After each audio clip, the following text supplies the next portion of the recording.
welcome to Snakes and Adders. We're continuing our introducing series today with brown house snakes.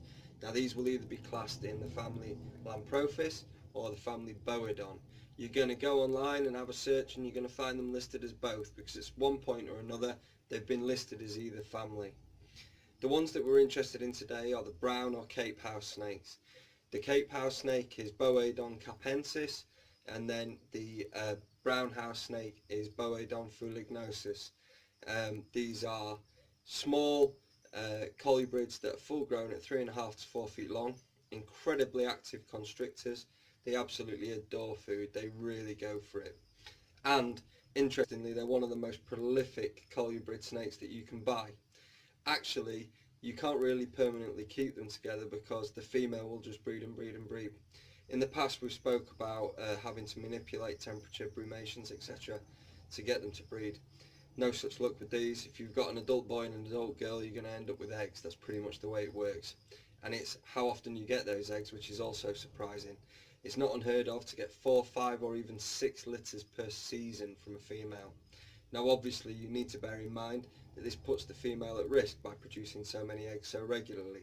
So it is worth only temporarily housing them together for breeding trials. You may find that she retains a bit of sperm, has another couple of subsequent litters, but then hopefully things should calm down. She's going to have varying size litters, anything from 8 eggs up to 18 eggs. And my advice would be to wait. If you wait a bit longer, get a bit more weight onto your house snake, like this girl who's lovely and chunky, you're going to get better sized eggs, which means better sized babies, which means that they're easier to start and easier to feed. People are in a rush to breed snakes sometimes, and the problem is these guys are ready to breed even when it's against their own best interests. And small females will also produce eggs, but they'll also produce sickly small babies as well.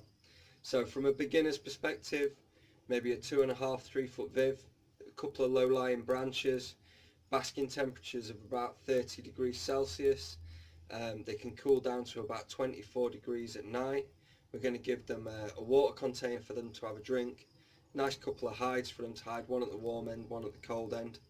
What some people might find as well is on occasion their skin will stick to them when they're shedding if they're kept bone dry, so maybe just having a localized damp hide that they can go into to help them shed their skin.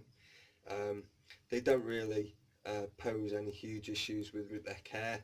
Their temperament, as you can see, is lovely and gentle. What you might find with babies is, as with all snakes, they're a little bit skittish, need a little bit of work, and just handle them regularly and you'll soon calm them down. They're absolutely fabulous.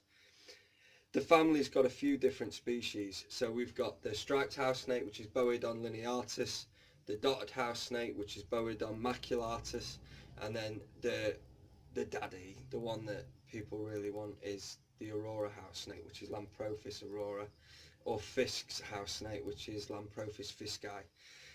You'll notice I used a different Latin name. Currently they're classed in Lamprophis, these are classed in Boedon. It's all very complicated, but like I say, once upon a time they were all grouped together. We're going to keep the fisci and the aurora for the intermediate snakes.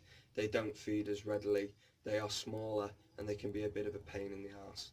Whereas these guys are absolutely bulletproof. They're as hardy as any corn snake, as tame as any corn snake. They feed better than almost any snake. They absolutely put on a show when it comes to feeding.